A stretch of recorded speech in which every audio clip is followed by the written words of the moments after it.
crianças em situação limite, de guerra, no orfanato, na Cracolândia. E essas crianças não necessariamente são tristes.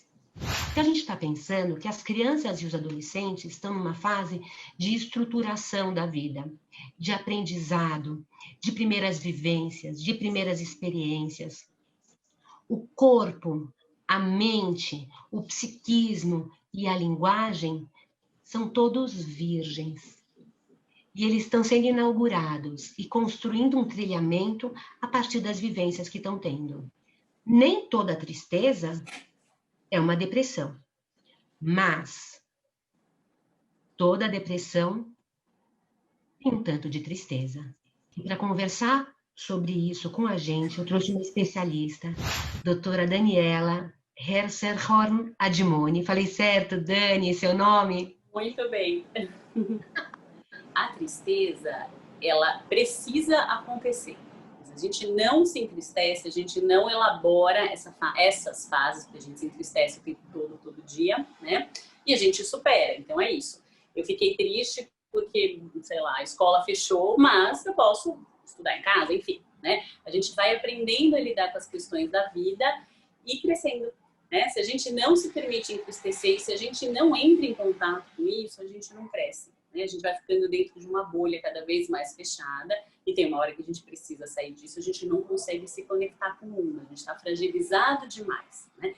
A tristeza, eu brinco, você está triste, você vai tomar um sorvete, você compra uma roupa nova, recebe uma visita de uma amiga, isso melhora, isso passa. Diferente da depressão. A depressão, sim, a gente precisa ter uma mudança clara em relação ao comportamento anterior, né?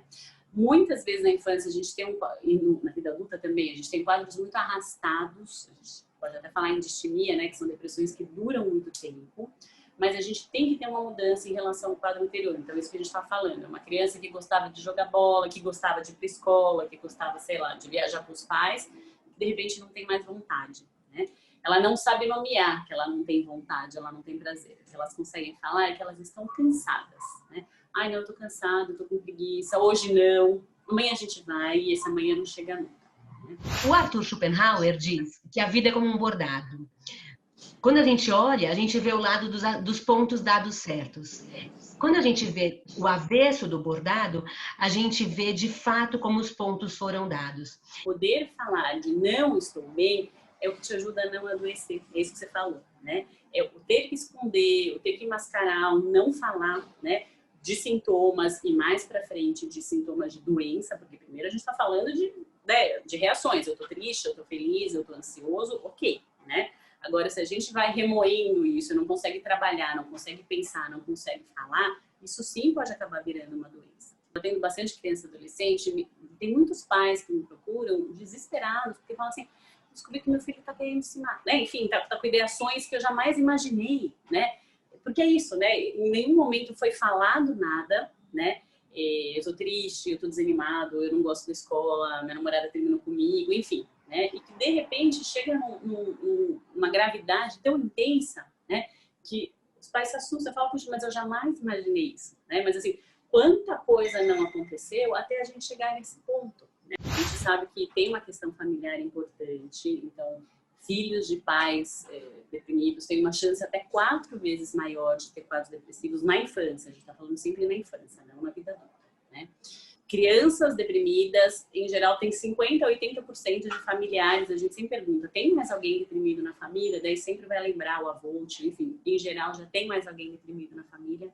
E fatores de vida, que a gente sabe, né? Então, o principal é ter passado por maus tratos e abuso na infância. A gente, olhando uma criança, pegando uma criança, um adolescente, às vezes até um adulto deprimido, e olhando para trás, a gente consegue ver que isso é um fator muito comum, né? Morte, né? Então, morte do pai, ou da mãe, ou dos dois, né? Algumas situações de separação também podem ser vividas como violência. Então, isso que eu falo, assim, tem umas que são muito gerais, né? E tem algumas que são muito pessoais, que são vividas como violência. Isso também a gente leva em conta, né?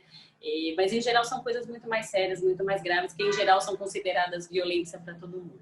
Né? Ter dinheiro não é um fator protetivo para depressão. Então, é isso, né? Você pode não ter dinheiro, você pode viver um ambiente muito simples, muito pobre, mas se você tiver uma questão social e uma família mais ou menos estruturada, você vai conseguir passar, né? Você não tem tanto fator de risco para deprimir como alguém que tem, enfim, muito dinheiro, mas não tem uma família estruturada. Não...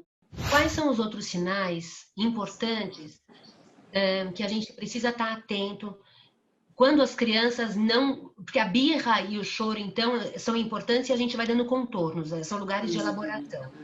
Mas quando não tem, ou quando tem somado a birra, ou a um silenciamento, porque crianças muito obedientes também podem deprimir, não são só as crianças que gritam. Muito quietinhas, assim, que não dão trabalho, sim. Quanto menor a criança, menos ela consegue verbalizar. Então é diferente de um adulto que consegue falar, olha, eu tô triste, eu tô desanimado, eu não tenho mais prazer, eu tenho vontade de morrer, enfim, né?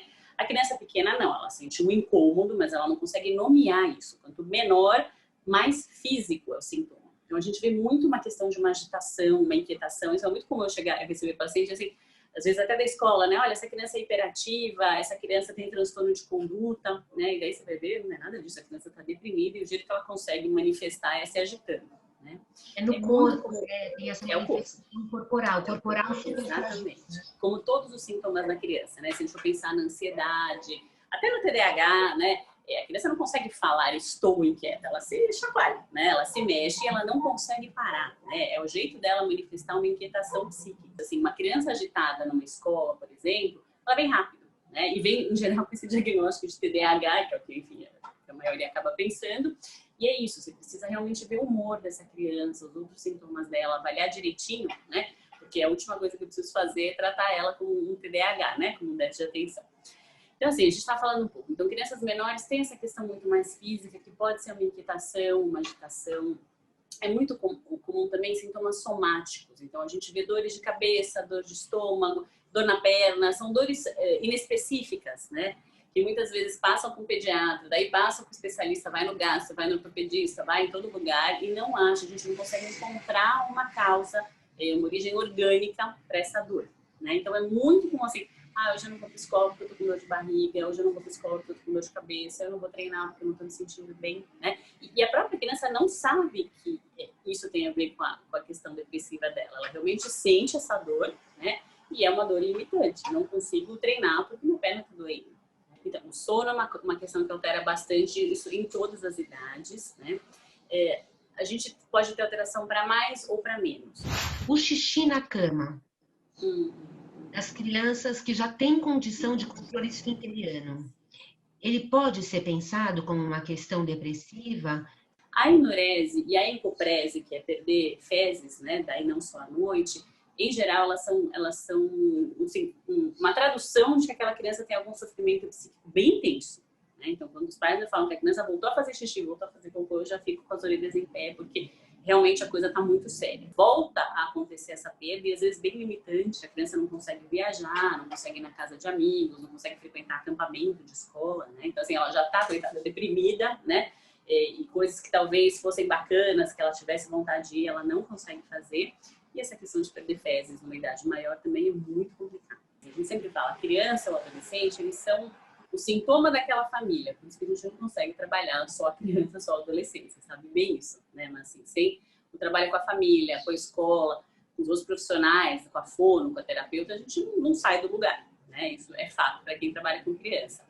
Então, o que está acontecendo naquela família, que aquela criança, aquele adolescente está expressando. Então, muitas vezes é isso, né? Aquele indivíduo é o mais saudável, porque ele está mostrando, olha, tem alguma coisa errada acontecendo aqui, né? E daí, quando você vai tratar a criança ou adolescente, você vê que tem uma questão muito maior familiar, né? Muitas vezes uma família adoecida, e claro que isso não é uma regra, né? E que também precisa ser olhada, também precisa ser pensada.